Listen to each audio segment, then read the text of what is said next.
जिन व्यक्तियों की शिरा स्पष्ट दिखाई ना देती हो, शिरा जो है वो तिर्यक हो, और शिरा की यंत्रणा यानी कि जैसे उस पर टॉर्निकेट टाइप नहीं कुछ बांधा गया, तब तक हमें उस जगह का रक्तमोक्षण नहीं कराना है। फिर हमने जो पढ़ा था शस्त्रकृत में प्रक्षालन कर्म, उसकी विधि देख लेते हैं। प्रक्षालन कर्म किस तरीके से कराना है।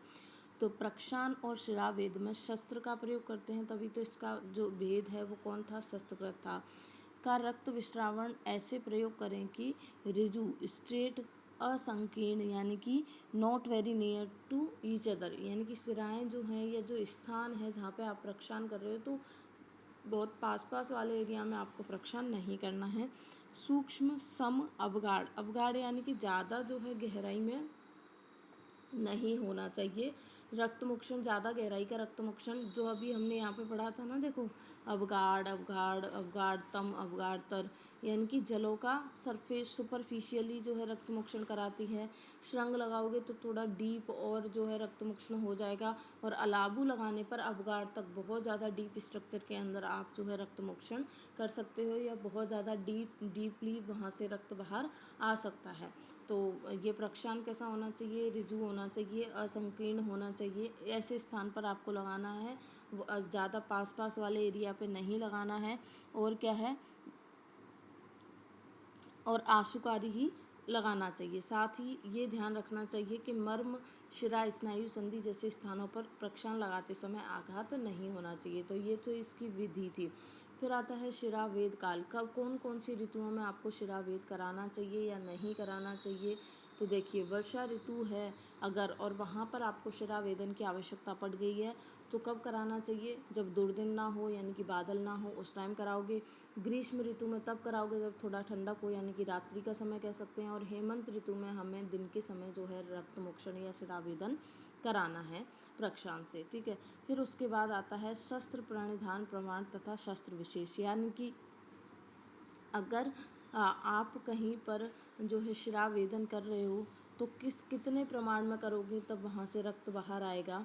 तो अगर उदर है, नितंब है और मांसल वाला स्थान है तो वहाँ पर यह वो प्रमाण में भेदन आपको करना पड़ेगा, वेदन करना पड़ेगा, ठीक है। और अगर इनके अलावा और कोई जगह है, यानी कि उदर, नितंब और मांसल स्थान के अलावा और दूसरी कोई जगह है, वहाँ पर रक्तमोक्षण आपको कराना है, शस्त्र परिधान कराना है, प्रक्षालन लगाना है, तो कितने प्रमाण में लगाना पड़ेगा, आर्द्य प्रमाण में लगाना पड़ेगा। और व्रीहि मुख शस्त्र द्वारा जो है इसका वेधन करना पड़ेगा। तो ये बात इसलिए बताई गई है कि अगर आप इन एरिया पर रक्तमोक्षण या शिरावेदन या प्रक्षालन करा रहे हो तो आपको कितने प्रमाण में जो है वो बनाना पड़ेगा, या कितने प्रमाण में डीपली जाना पड़ेगा, तब वहाँ से रक्तमोक्षण या शिरावेदन होगा। अगर अस्थि पर शिरा है तो वहाँ पर आपको कुठारे का शस्त्र का यूज़ करना है, और अर्धयव वहाँ पे क्या करना पड़ेगा, आपको भेदन करना पड़ेगा। फिर उसके बाद आती है शिरावेद की विधि। शिरावेद अगर हम करवा रहे हैं, जैसे अभी हमने प्रक्षालन की विधि पढ़ी थी, शिरावेद के लिए हमने ये पढ़ लिया कि कितने प्रमाण में आपको उस स्ट्रक्चर के लिए डीप जाना पड़ेगा। उधर है तो यव प्रमाण में, अस्थि पर है तो अर्धेय प्रमाण में, या मांसल एरिया के अलावा और कोई भी एरिया है वहाँ पे भी अर्धेय प्रमाण में आपको डीपली जाना पड़ेगा। तो यहाँ पर हम बात करें शिरावेद की विधि की, तो शिरावेद कैसे करवाएंगे कि सबसे पहले आपको उसका पूर्व कर्म करवाना है। जो रोगी है उसका स्नेहन स्वेदन करवाइए। स्नेहन स्वेदन करा के उसको रक्त को बढ़ाने वाला आपको भोजन देना है। तो जो रक्त का ब्लड वॉल्यूम बढ़ाए ऐसा उसको भोजन देना है। जैसे द्रव बाहुल अन्न हम उसको देंगे, लिक्विड डाइट हम उसके लिए ज़्यादा प्रेफर करेंगे, लिक्विड डाइट का यूज़ करेंगे। तो द्रव बाहुल्य अन्न और यवागु का पान करवाएंगे। कब, पहले तो उसका पूर्व कर्म में रोगी का स्नेहन स्वेदन करवाएंगे। स्नेहन स्वेदन कराने के लिए उसको ऐसी डाइट देंगे, द्रव बाहुल्य अन्न देंगे, यवागु पकाकर खिलाएं, यवागु का पान कराएंगे, जिससे क्या होगा, ये द्रव बाहुल्य अन्न और यवागु से क्या होगा, उसका ब्लड वॉल्यूम क्या होगा, इंक्रीज होगा। शिरावेदन योग्य काल में रोगी को बिठाकर, देखिए, फिर जो जिस समय जो भी ऋतु के अकॉर्डिंग आप शिरावेदन करने वाले हो उस समय रोगी को आपको बिठाना है। वस्त्र पट्ट चर्म या लता से उसकी ऊपरी स्थान को न अति गाढ़ न अति शिथिल स्वरूप में बांधे। जैसे अपन कभी भी ब्लड का सैंपल देते हैं तो टॉर्निकेट बांधते हैं ना, बस उसी की बात बोली गई है। पहले टॉर्निकेट वैसे ट्यूब रबर का नहीं हुआ करता था, तो हम किसका यूज़ कर रहे हैं, वस्त्रपट का, चर्म का या लता का। वहाँ पर उस स्थान पर ना तो बहुत ज़्यादा टाइट बांधना है ना बहुत ज़्यादा शिथिल, उस स्थान पर आपको जिस स्थान पर शिरावेद करना है उसे थोड़ा ऊपर की ओर बांधना है, जैसे बिल्कुल टॉर्निकेट की तरह।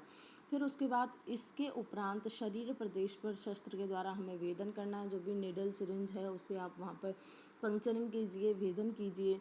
फिर उसके बाद आता है प्रधान कर्म। प्रधान कर्म में क्या देखना है कि हम वेदन तो हमने कर लिया, लेकिन हमें रक्त कितना बाहर निकालना है। तो रोगी अगर बलवान है, उस रोगी के अंदर दोष रोग बहुत ज़्यादा बलवान है, पहले से ही बहुत ज़्यादा बढ़ा हुआ है, और रोगी जो है युवा अवस्था का है, तो उसमें हमें अधिक से अधिक 1 प्रस्त रक्त निकालना चाहिए।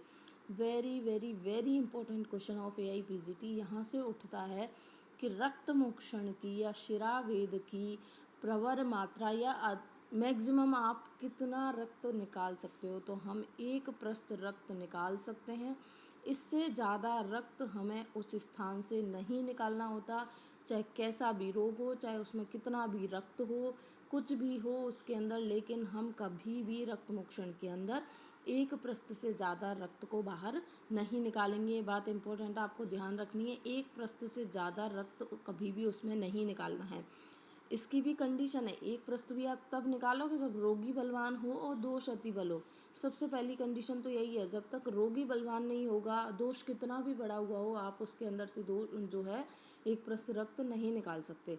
रोगी के अंदर इतनी टॉलरेंस पावर होनी चाहिए कि आपने अगर उसका 1 प्रस्त रक्त बाहर निकाला है तो वो आगे मैनेज कर सके। इसीलिए रोगी बलवान होगा तो ही हम 1 प्रस्त रक्त बाहर निकालेंगे। फिर आती है इसकी मध्यम मात्रा। मध्यम मात्रा जो है वो 2 दिन में आपको रक्त निकालना है, और कितना निकालोगे, 25-16 रक्त आप बाहर निकाल सकते हो।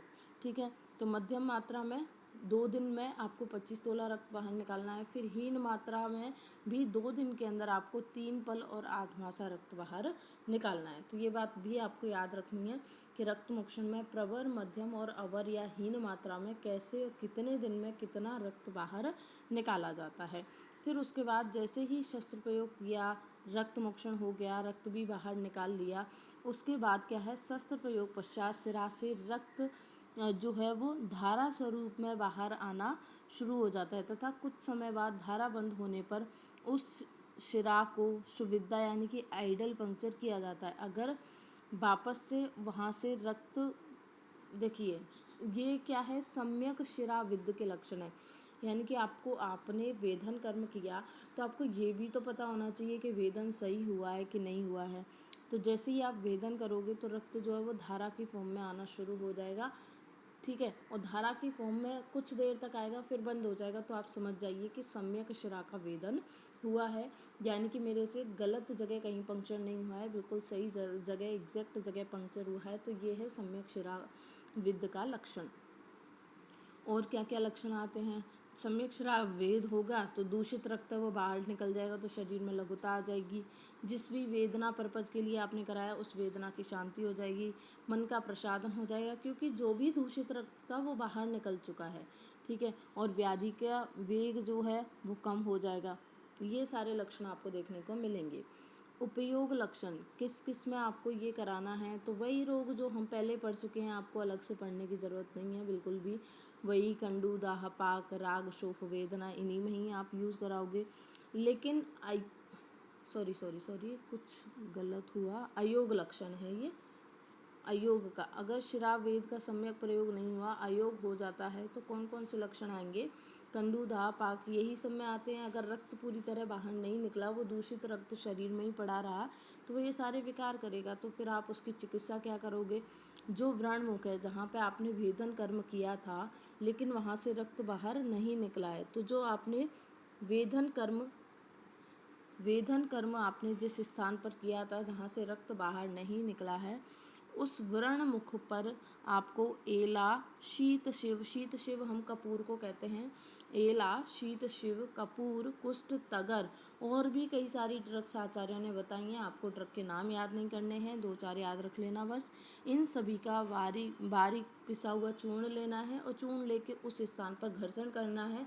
जैसे ही आप घर्षण करोगे तो जो अयोग का लक्षण था वहाँ से जो है रक्त आराम से आना शुरू हो जाएगा। अयोग का लक्षण कब होगा, जब आप रक्त मोक्षण कर रहे हो लेकिन रक्त बाहर नहीं आ रहा है। तो वहाँ पर जैसे ही आप इन चीज़ों का घर्षण करोगे रक्त अपने आप ही आना शुरू हो जाएगा। फिर आता है इसके अतियोग का लक्षण। अतियोग के लक्षण में क्या होगा, अगर ज़्यादा रक्त बाहर निकल गया तो शरीर के अंदर रक्त का क्षय हो जाएगा, वात का प्रकोप हो जाएगा। तो जितने भी वातज विकार हैं वो आपको यहाँ देखने को मिलेंगे, चाहे वो शिरशूल हो, पक्षाघात हो, अंधता हो, धातु का क्षय हो, आक्षेपक हो, श्वास हो। क्यों? क्योंकि अगर रक्त बाहर निकला है तो खाली स्पेस रहेगा, वह वायु फटाफट से आ जाएगी, वात का प्रकोप हो जाएगा और रक्त के क्षय पर जो जो विकार हो सकते हैं जैसे चक्कर आना, भ्रम, मूर्छा, वो सारी चीज़ें तो होंगी। साथ में जितने भी वात प्रकोपक विकार हैं वो भी होने के चांसेस यहाँ पर बढ़ जाते हैं। तो फिर अतियोग की हम चिकित्सा क्या करेंगे, अब हमें शीतल चिकित्सा करनी है, रक्त को रोकने वाली चिकित्सा करनी है। तो यहाँ पे जो स्तंभक द्रव्य हैं, जैसे यहाँ पे तो हम रक्त को श्रावण कराने वाले द्रव्यों का यूज़ कर रहे थे अयोग लक्षण में चिकित्सा के तौर पर। अतियोग में आपको जो स्तंभक द्रव्य हैं जैसे लोद्र है, कसाय रस वाले हैं सारे, ये लोद्र है, मधुक है, प्रियंगु है, शंख शुक्ति है, इनका व्रणमुख पर आप घर्षण करोगे तो ये रक्त का स्तंभन कर देंगे, रक्त को बाहर आने से रोक देंगे। ठंडी ठंडी चीज़ें देनी है जिससे, क्योंकि शीत चिकित्सा से क्या होता है, स्तंभन होता है। तो शीत भोजन, शीत गृह में रोगी को रखना है। शर्करा मधु मिलाकर या काकोली आदि क्वाथ बनाकर आपको उसको चटाने के लिए देना है।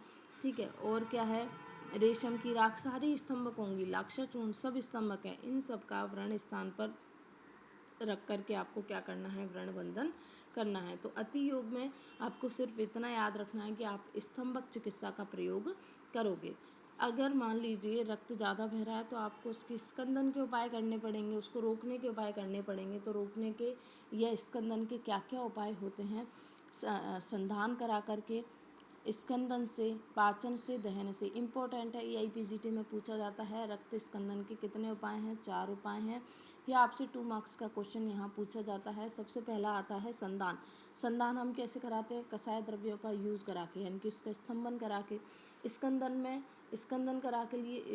कराने के लिए हम हिम द्रव्यों का या शीत द्रव्यों का यूज़ करते हैं। पाचन किससे होता है, भस्म से होता है। भस्म यानी कि क्षार से, पाचन हमेशा क्षार से करवाएंगे, चाहे वो किसी भी चीज़ की भस्म हो, क्षार रूप में होनी चाहिए। फिर आता है दहन। दहन में जैसे कि मान लीजिए, अब प्रोसेस क्या है इसका, आपने ये तीनों कर्म करा के देख लिए लेकिन फिर भी रक्त नहीं रुक रहा है, तो एट दी एंड आपको क्या करना पड़ेगा कि उस शिरा का आपको दहन कर्म करना पड़ेगा।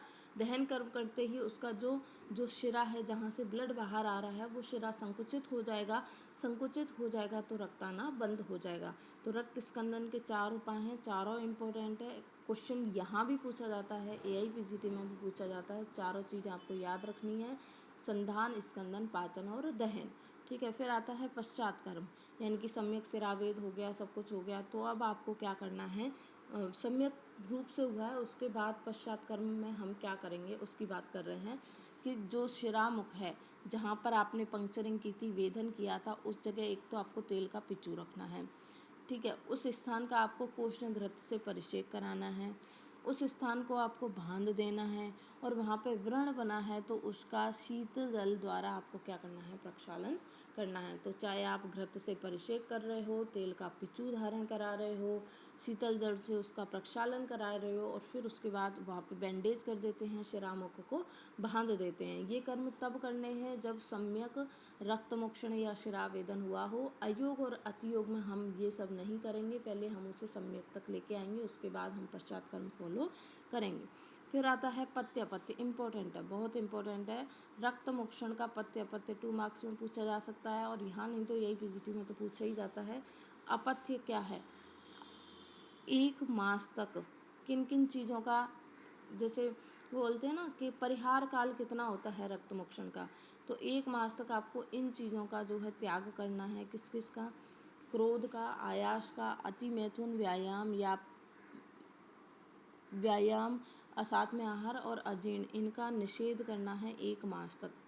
आप इसको एक बार बुक में देखिएगा कि ये 1 मास है, ये 4 मास है।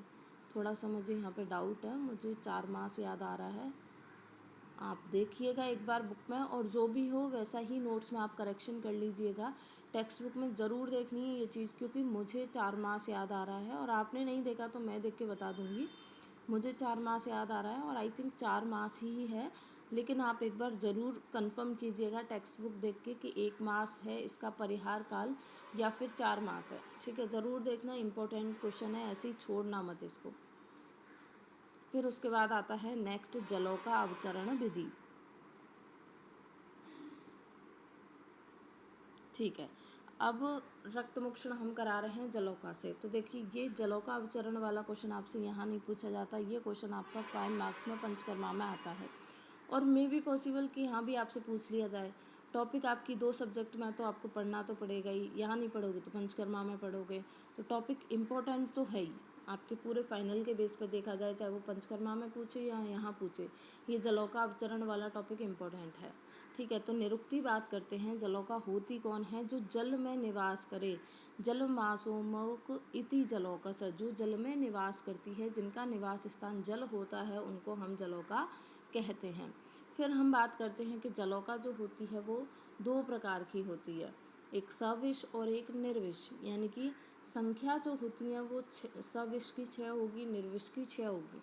जलौका के टाइप कितने हो गए? 2 हो गए। तो सबसे पहले हम सविष जलौका याद करेंगे, यानी कि जो जहरीली जलौका है, जो विषयुक्त जलौका हैं वो भी 6 हैं, और जो निर्विष हैं वो भी 6 हैं।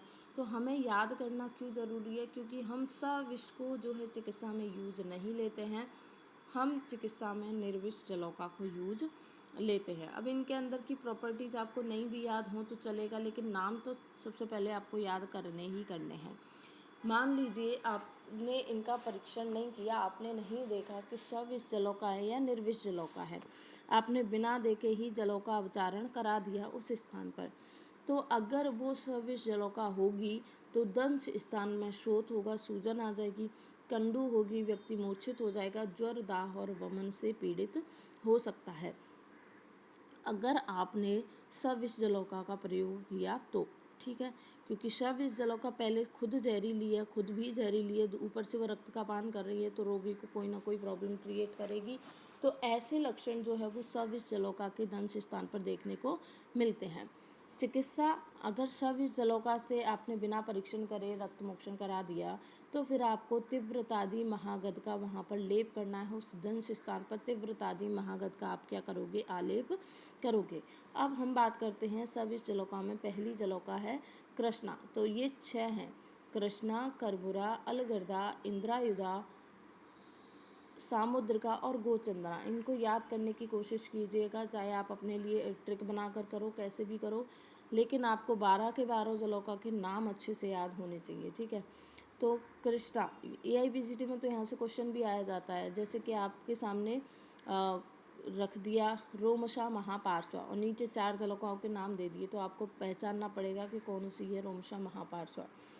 तो कृष्णा जो जलौका होती है वो किस वर्ण की दिखाई देती है? जिस तरह अंजन चूर्ण होता है बिल्कुल उसी तरीके की ये दिखाई देती है, और इसके शरीर पर जो सिराएं होती हैं वो चपटी होती हैं, पृथु होती हैं। तो अंजन चूर्ण वर्णा पृथु शिरा किसका लक्षण है? कृष्णा सविष जलौका का। फिर आती है करबुरा। करबुरा कैसी होगी? वर्मी मत्स्य अवदायता, जैसे मछली की कुक्षी निकली होती है उन्नत कुक्षी वाली, वैसी होती है करबुरा। तो वर्मी मत्स्य अवदायता उन्नत कुक्षी कौन होती है? करबुरा। फिर आता है अलगर्दा। अलगर्दा कैसी होगी? रोमशा महापार्श्वा। पार्श्व स्थान जो होंगे, जैसे अलगर्दा है, इसके पार्श्व स्थान बहुत स्थूल होंगे, महा होंगे और रोमयुक्त तो होती है, और साथ ही इसका जब हम मुंह देखें ना तो कैसा होगा? एकदम काला कृष्णवर्णी इसका मुख दिखाई देगा। तो अलगर्दा कैसी रही? रोमशा महापार्श्वा कृष्णमुखी। फिर आती है इंद्रायुधा। इंद्रायुधा कैसी होगी? बिल्कुल ऐसी इंद्रधनुष वाली। ठीक है, तो यहाँ पे इंद्रधव ऊर्ध्वराजी भिष्चिता, इसको भले ही याद मत रखना, जैसे इंद्रधनुष की 7 रेखाएं होती हैं बिल्कुल वैसी ही रेखाओं वाली कौन होती है? इंद्रायुधा। फिर आती है सामुद्रिका। समुद्र में विचित्र विचित्र प्रकार के वनस्पति और जानवर पाए जाते हैं, तो विचित्र पुष्प आकृति चित्रा कौन होगी? सामुद्रिका, जिसकी मतलब आप डिफाइन नहीं कर सकते, अलग अलग तरीके की इसकी आकृति होती है, अलग अलग तरीके का इस पर इसकी बॉडी पर प्रिंट होगा, वो होती है सामुद्रिका। फिर आती है गोचंदना। गोचंदना जैसे गाय का वृषण होता है, बैल का जो वृषण होता है उस आकृति की दिखाई देती है गोचंदना। तो गो वृषण वद अधोभागे द्विधा भूताकृति मुखी। ज़्यादा याद नहीं, केवल इतना कि बैल के वृषण के समान जो होती है वो गोचंदना होती है। तो इनमें से आप एक तो कृष्णा वाला अच्छे से याद रखिए, अंजन चूर्ण वर्णा, और एक अलगर्दा और करबरा, बाकी तो आप पहचान भी लोगे। इंद्रधनुष वाली आकृति की इंद्रायुधा, विचित्र पुष्पाकृति समुद्र का, और गो वृषण वाली गोचंदना। इनको पहचानना इतना मुश्किल नहीं है, कृष्णा करबरा अलगर्दा का थोड़ा ध्यान रखना है। फिर जो निर्विष होती हैं वो भी 6 होती हैं, कपिला, पिंगला, शंकुमुखी, मूषिका, पुंडरीक मुखी और सावरिका। कपिला कैसी होगी? कपिला होती है जिस तरीके की मनशिला होती है ना, तो मनशिला से रंजित ऐसी आपको दिखाई देगी। और क्या होगा? स्निग्ध मुग्ध वर्णा, ये पूछा जाता है। स्निग्ध मुग्ध वर्णा, जैसे यव, स्निग्ध यव के समान होती है, वो तो हो गई कपिला, लेकिन इसके साथ मनशिला वाला आना चाहिए, ठीक है। लेकिन अगर केवल आपसे मुद्गवर्णा पूछा जाए और पुंडरिक मुखी है, तो वो पुंडरिक आकृति की है, तो वो होगी पुंडरिक मुखी। तो स्निग्ध मुग्ध वर्णा 2 होती हैं आपकी, एक तो कपिला, एक पुंडरिक मुखी। इसीलिए दूसरा लक्षण आपको पता होना चाहिए कि अगर मनशिला के साथ स्निग्ध मुग्ध वर्णा लिखा हुआ है तो वो कपिला होगी, और पुंडरिक तुल्य वक्त्रा के साथ अगर मुद्गवर्णा लिखा हुआ है तो वो पुंडरिक मुखी होगी। फिर उसके बाद आता है पिंगला। पिंगला यानी कि पिंगा आशुका, जो जल्दी जल्दी चले, पिंगा जल्द, आशुका शीघ्र चले, वो पिंगला, पिंगा आशुका पिंगला। शंकुमुखी यकृत वर्णा, यकृत के समान होगी, और शीघ्र पायनी, जल्दी ही रक्त का पान करती है, वो होती है शंकुमुखी। फिर आती है मूषिका। मूषिका चूहे जैसी आकृति की होगी और इसमें से गंदी स्मेल आएगी, यानी कि अनिष्ट गंधा होगी। मूषक आकृति, मूषक चूहे का जो वर्ण होता है, मूषक का जो वर्ण होता है, वैसी दिखाई देगी मूषिका, लेकिन इसमें से स्मेल एकदम ऐसी तीक्ष्ण आती है कि सहन करने लायक नहीं होती है। फिर आती है सावरिका। सावरिका के लिए जो क्वेश्चन यही पीजीटी में पूछा जाता है, ये पूछा जाता है सबसे बड़ी जलौका का नाम बताइए, या 18 अंगुल लंबी जलौका का नाम बताइए, तो वो है सावरिका। सावरिका जलौका सबसे ज़्यादा बड़ी होती है। और दूसरी इसकी बात, सावरिका जलौका जो है वो जानवरों में यूज की जाती है। पशुओं में रक्त मोक्षण के लिए कौन सी जलौका का यूज करते हैं हम? सावरिका। मनुष्यों में रक्त मोक्षण सावरिका से नहीं कराते हैं, पशुओं में रक्त मोक्षण के लिए हम सावरिका जलौका का यूज करते हैं। ये 18 अंगुल लंबी होती है, और वर्ण कैसा होता है इसका? पद्म पत्र वर्णा, जैसे कमल के पत्ते का वर्ण होता है वैसे ही सावरिका का वर्ण दिखाई देता है। ध्यान रखना है आपको ये चीज़। सावरिका वाली जो है लिख लेना, मनुष्यों में यूज़ नहीं ली जाती है, पशुओं में यूज़ ली जाती है। वर्ण पद्म पत्र के समान होता है और 18 अंगुल होती है, यानी कि सबसे लंबी जलौका जो होती है वो सावरिका ही होती है। फिर अगर ये हमने इतनी सविश वगैरह इतनी पढ़ी, इनमें असाध्य जलौका कौन सी होती है? इंद्रायुधा। इंद्रायुधा ने अगर एक बार दंश स्थान पर काट कर लिए तो व्यक्ति जो है वो ठीक नहीं हो पाएगा। फिर उसके बाद हारित संहिता में 4 जलौका अलग बताई गई हैं, छोड़ देना, कोई नहीं पूछेगा आपसे, बकवास लिखा गया है। फिर उसके बाद देखिए, आप जलौका किसी भी स्थान से इकट्ठी करके ला रहे हो तो आप लेके कैसे आओगे? पहले आपको जलौका, किसी व्यक्ति का जलौका अवचरण कराना है तो पहले आपको जलौका भी तो लेके आनी पड़ेगी। तो आपको कौन सी जगह से और किस तरीके का परीक्षण करके आपको जलौका को लेके आना है उसकी बात कर रहे हैं। तो आपको पांड्य, पौतन, इन स्थानों में, ठीक है, जैसे कि साउथ की तरफ से जो जलीय इलाके हैं वहाँ उन स्थानों में रहने वाली स्थूल शरीर की, बलवान, जो शीघ्र ही रक्त का पान करे, ऐसी निर्विष जलौकाओं को वहाँ से लेके आना है। निर्विष जलौका की बात यह है कि वो मांस वास को नहीं खाती हैं, वो जो है शैवाल का भक्षण करती हैं। तो जलौका कैसे, कहाँ से लेके आनी है? साउथ से या पौतन से लेके आनी है। और जलौका का खुद का शरीर स्थूल होना चाहिए, शीघ्र रक्त को पान करने वाली होनी चाहिए। निर्विष जलौका जो है वो शैवाल का भक्षण करती है, ठीक है। तो यहाँ पे ऐसी जलौका आपको मिल गई, ऐसी जगह मिल गई, आप उस जगह जाइए। उस जगह जा कर के आप क्या करोगे? गीला चमड़ा लोगे, उसकी सहायता से, ऐसे नहीं कि डायरेक्ट अपने हाथों से उठाया जलौका को पकड़ लिया, नहीं, गीले चमड़े की हेल्प से आपको जलौका को पकड़ना है। पकड़ करके शरद ऋतु में आप जलौका का संग्रह भी कर सकते हो, यानी कि अपने पास ला करके इसका स्टोर भी कर सकते हो। जलौका को पकड़ के अब अपने पास लेके आए हो तो उसको वही एनवायरनमेंट चाहिए जो वो आपको बाहर, वो उसको बाहर मिल रहा था, चाहे वो कीचड़ में हो, समुद्र में हो, जैसा एनवायरनमेंट जलौका को बाहर मिल रहा था, नेचुरली मिल रहा था, वैसा ही एनवायरनमेंट आपको जलौका के लिए क्रिएट करना पड़ेगा। तो आप जलौका को पकड़ कर लाए तो क्या करना है?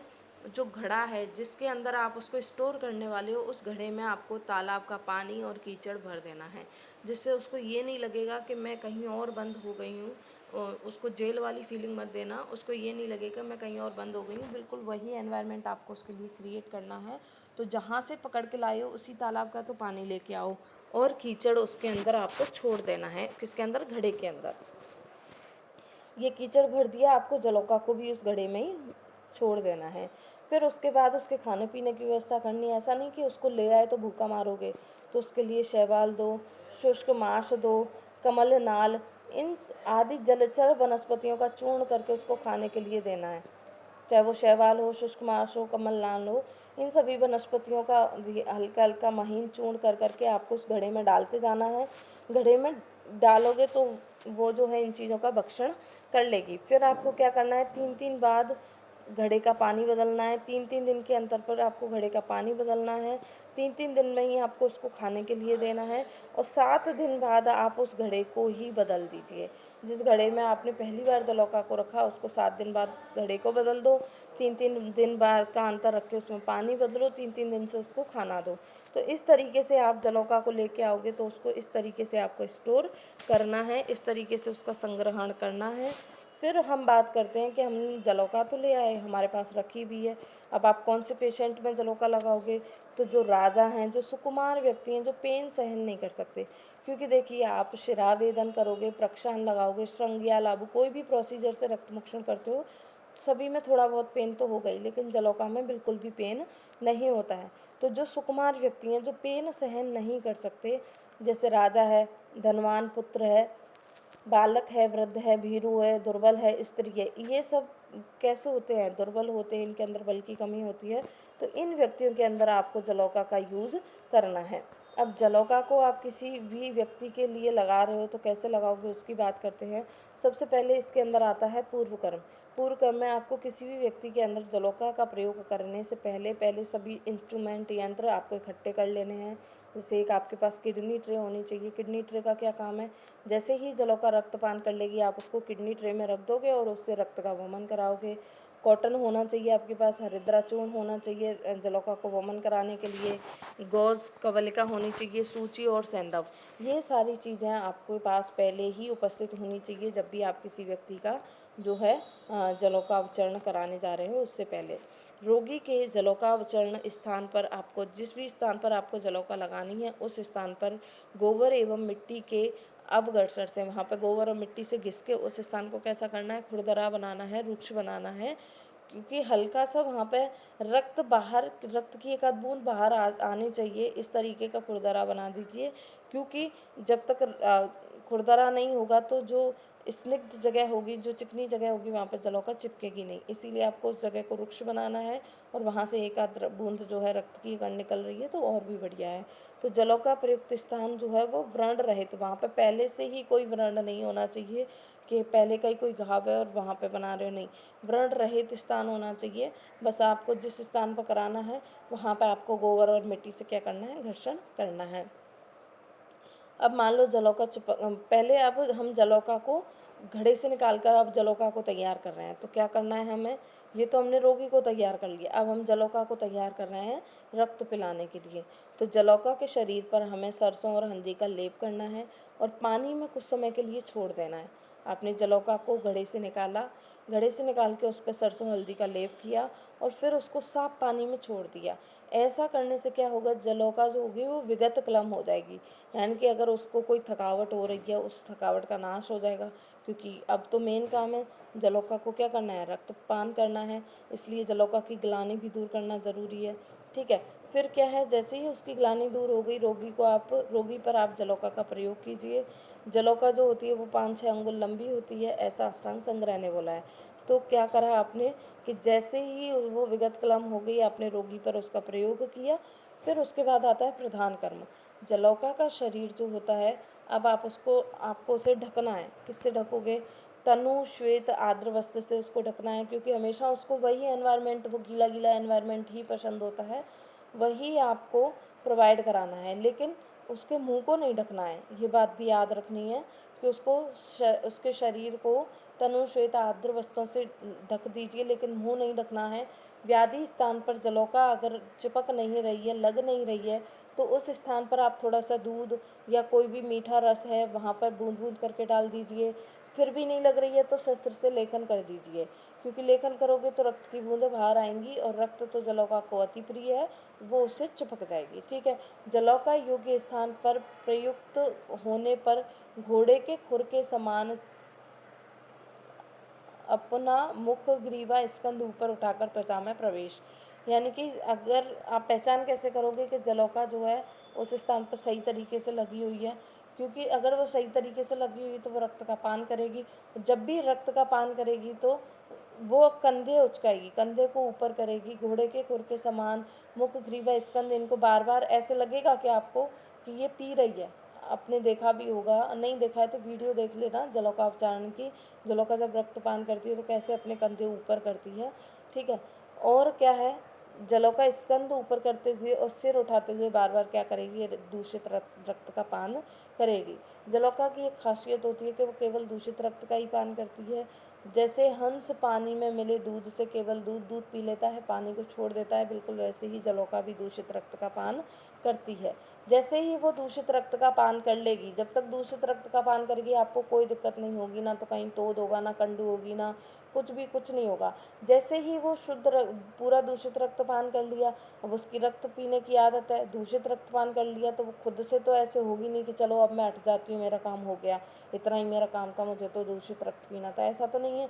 वो और भी कंटिन्यू करेगी तो उस स्थान पर तोद कंडू जैसे लक्षण आपको देखने को मिलेंगे। और अगर उस स्थान पर तोद कंडू हो रहा है, इसका मतलब है कि दूषित रक्त तो उसने पूरा खत्म कर दिया, अब वो शुद्ध रक्त का क्या कर रही है, पान कर रही है। तो ये बात भी याद रखनी है कि जब जलौका केवल दूषित रक्त का पान करती है तब तक कोई पेन, पीड़ा, कंडू कुछ नहीं होगा।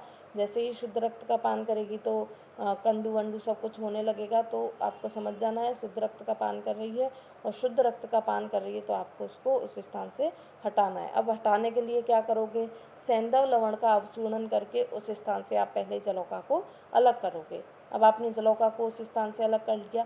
अलग करने के बाद पश्चात कर्म में आपको पहले क्या कराना है, जलौका को वमन कराना है। तो वमन कराने के लिए आप क्या करोगे, ऐसा नहीं है कि केवल रोगी को ही देखना है, रोगी को ठीक करने में जलौका का हाथ है, इसीलिए हमें जलौका को भी बराबर ट्रीट करना है। तो जलौका शरीर पर आपको फिर से चावल चूर्ण का लेप करना है, तेल और लवण उसके मुंह पे लगाना है। और क्या करना है, जलौका को पकड़कर बाएं हाथ के अंगूठे से जलौका की पूंछ पकड़ लेनी है आपको, लेफ्ट हैंड के थंब से जलौका की पूंछ पकड़ लेनी है। पूंछ पकड़कर राइट हैंड से आपको अंगूठे और अंगुली के बीच पकड़कर उसको धीरे धीरे दबाते दबाते उसके मुंह की ओर आना है। जैसे कि मान लो ये जलौका है, ठीक है, और ये उल्टी जलौका है, इधर इसका मुंह है, आपने पकड़ रखा है इसको, इधर इसका मुंह है और इधर इसकी पूंछ है, तो आप पूंछ से पकड़िए लेफ्ट हैंड से। ठीक है, राइट हैंड से अपने फिंगर और उससे इसको प्रेस करते करते आगे की तरफ आइए। आगे की तरफ आओगे तो ये जो रक्त इसने पिया है उसका ये पान कर देगी। ठीक है, पकड़कर इसको निचोड़ लेना है पूरा। और जैसे ही ये वमन कर देगी, जैसे ही इसका सम्यक वमन हो गया, पूरा रक्त इसने बाहर निकाल दिया, फिर उसको आपको पानी में छोड़ देना है। और पानी में छोड़ देने के बाद 7 दिन तक आपको दोबारा उसको यूज़ नहीं करना है। ये बात भी इम्पोर्टेंट है, जलौका को एक बार काम में लेने के बाद 7 दिन तक दोबारा रिपीट नहीं करते हैं, दोबारा काम में नहीं लेते हैं। ठीक है, तो ये तो हमने जलौका के लिए काम कर लिया। अब रोगी के जिस स्थान पर जलौका लगाई वहाँ पर उस दंश स्थान पर हमें क्या करना है, अगर उसको कंडू वगैरह हो रही है, दाह हो रहा है, तो उस स्थान पर पहले तो हमें शतदौत घृत से अभ्यंग करना है, फिर मधु के द्वारा घर्षण करके शीतल जल से उस स्थान का क्या कराना है, परिसेचन कराना है। आखिरकार रक्त तो बाहर निकला ही है, तो इसीलिए हम उस स्थान को भी ट्रीट करेंगे। रोगी के दंश स्थान पर शतदौत घृत का अभ्यंग करेंगे, मधु द्वारा घर्षण करेंगे, शीतल जल से परिषेक करेंगे, और क्या है, फिर बाद में मधु और गुड़ लगा करके वहाँ पर मर्दन करेंगे। तो ये जो था वो आपका कंप्लीट था, क्या, रक्तावशेचन या रक्तमोक्षण, जिसमें कई विधियां हैं, लेकिन इम्पोर्टेंट जो विधि है वो जलौका वाली है। और आपको सविष निर्विष जलौका के नाम याद होने चाहिए। उसके बाद आप जलौका को लेके कैसे आते हो, जलौका के लिए पूर्व कर्म क्या है, व्यक्ति के लिए प्रधान कर्म क्या है, और फिर पश्चात कर्म में आपको जलौका को कैसे हैंडल करना है और रोगी को कैसे हैंडल करना है, वो सारी बात आपको पता होनी चाहिए।